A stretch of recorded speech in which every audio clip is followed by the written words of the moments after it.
Alright guys, तो थोड़ी-सी updates के बारे में बात करेंगे और थोड़ा-सा हम देखेंगे कि गेम कैसे प्ले आउट हो सकता है। वैसे तो ऑब्वियसली हम लिवरपूल वाला एक प्री गेम एनालिसिस डालने वाले हैं। आज शाम को शायद अपलोड हो जाएगा, बट तब तक हम देखते हैं कि how the game is gonna play out.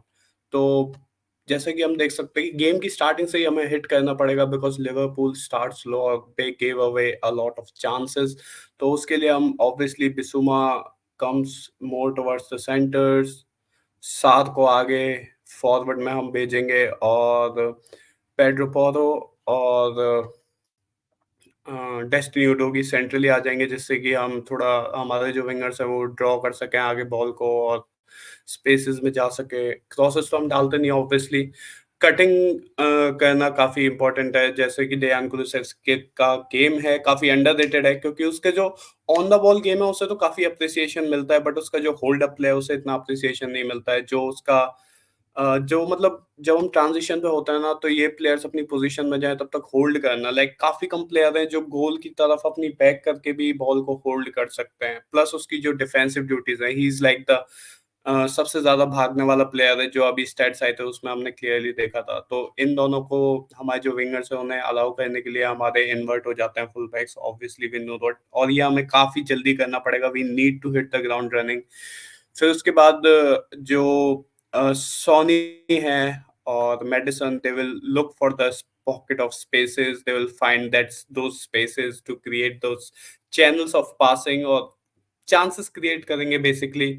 और सोनी को फ्लॉलेस एग्जीक्यूशन बोलने की ज़रूरत ही नहीं है, बट उसके साथ-साथ आज हमें नीड है कि बाकी प्लेयर्स भी like they do what they are supposed to do, specially our left winger, क्योंकि लेफ्ट विंगर से ओवरऑल जो हमारी शूटिंग परफॉर्मेंस है वो उतनी अभी तक नहीं निकल पाई है। देयान कुलुसेव्स्की को उतना टाइम नहीं मिलता है।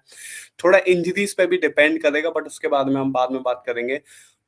और Pedro Porro and Van de Ven का मेन रोल जो मुझे लगता है वो ये होता है कि उसके जो डिफेंसिव ड्यूटीज तो obviously Van de Ven is has been one of the best defenders in the league so far, but उसका जो बॉल कैरिंग एबिलिटीज है, जो उसका पेस है, लाइक शेयर पेस जिससे वो बॉल कैरी करता है आगे की तरफ, इट विल कम हैंडी। और रोमेरो के जो थ्रू द लाइन पासेस होते हैं वो काफी इंपॉर्टेंट होने वाले हैं। बट जब हम इस फॉर्मेशन में आएंगे तो हमारे ये वाले जो स्पेसेस हैं हमारे विंग पे, they will get empty, they will get open.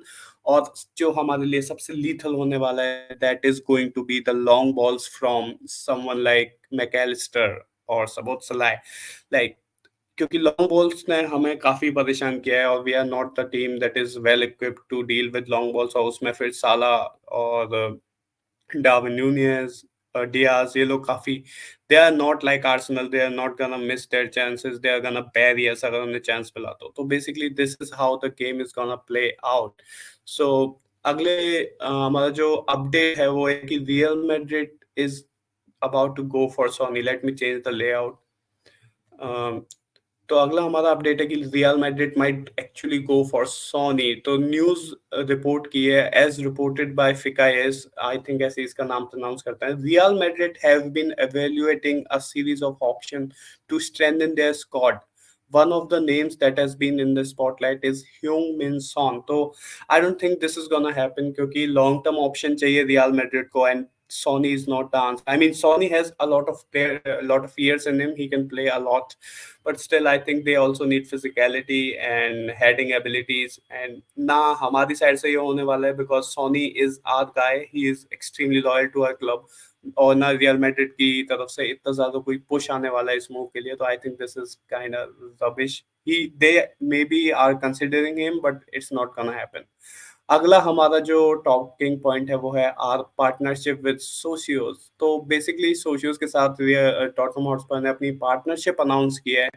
And news reports के according, Tottenham have announced a partnership with fan engagement from Socios, but the club supporter trust say it is deeply concerned by the move. Basically क्या है ये, they issue tokens based on blockchain technology, और जो होती है उस पर based tokens को ये issue करते हैं, और NFTs और bitcoins टाइप की जो, समझ लो उस वाले ग्रे एरिया में ये लोग काम करते हैं। मतलब इंडिया के लिए तो अभी भी ये ग्रे एरिया है, बट वेस्ट में काफी इसे एक्सेप्टेंस मिल चुकी है, but not in football community because जो हमारा टॉटनहम हॉटस्पर का जो फैन्स सपोर्टर्स ट्रस्ट है, टॉटनहम हॉटस्पर सपोर्टर ट्रस्ट, उन्होंने ये बोला है कि they expect the club to safeguard our supporters against financial losses.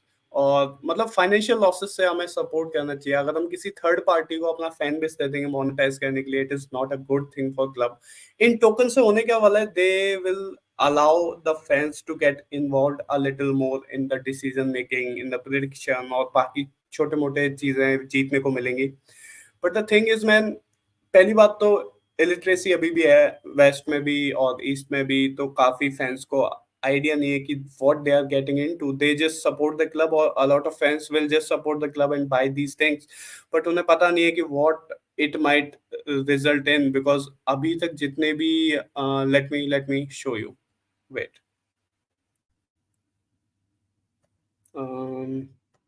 Share screen, share screen, there you go.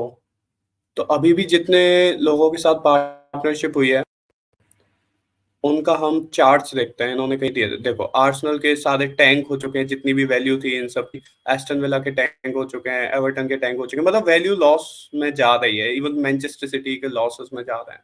तो it may not prove to be as good as they are expecting it to be. Also are club needs, we are in dire need of direct sources of money, because हमें direct sources चाहिए। अभी FFP हमारे sir पे लटक रहा है अगली साल तक, और होम ग्रोन कोटा भी पूरा होने वाला है अगली साल। काफी बंदे चले जाएंगे जो हमने बस नाम के लिए रख रखे हैं होम ग्रोन कोटा में।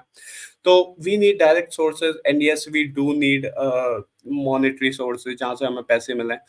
But I don't think this is the answer. अगर वैल्यू टैंक होते हुए हमें दिख रही है and there is still not much acceptance among the fan base, तो I don't know man, I really don't think this is the answer, but it has happened and let's see how it works. इसका future तो यही है कि it might, अभी ऐसा नहीं होने वाला है, बट फ्यूचर में ऐसा हो सकता है कि इवन जो क्रिटिकल डिसीजंस होते हैं उसमें फैंस की राय लें ये लोग, जैसे सब्स्टिट्यूट्स क्या करने हैं, किस किस को खिलाना है, स्टार्टिंग 11, किस प्लेयर को चांस देना चाहिए, किसको सेल करना चाहिए, उन चीजों में ये काम आ सकते हैं। But as of now I don't see any use. तो और एक लास्ट चीज जिसके बारे में मैं डिस्कस करना चाहता हूँ वो है कि अवे टिकट से रिलेटेड एक इशू हो चुका है। एक इंडियन फैन हमारे भाई वहाँ मैच देखने गए थे, अवे मैच आर्सेनल का, एंड काफी जो फैंस हैं, लोकल फैंस हैं, वो ऑफेंड हो गए थे।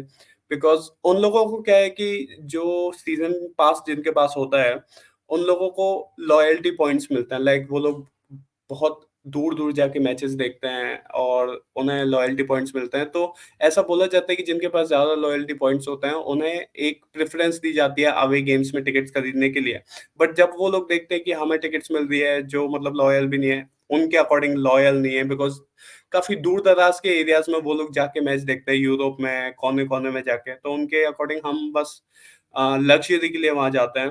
तो वो काफ़ी ऑफेंड हो गए थे कि ऐसा नहीं करना चाहिए, and I kind of see their point. अगर उन लोगों को इतना दे लोग इन्वेस्ट कर रहे हैं वो लोग इतना ज़्यादा, तो यस उन्हें मिलना चाहिए। बट हम लोग क्या करें, हमें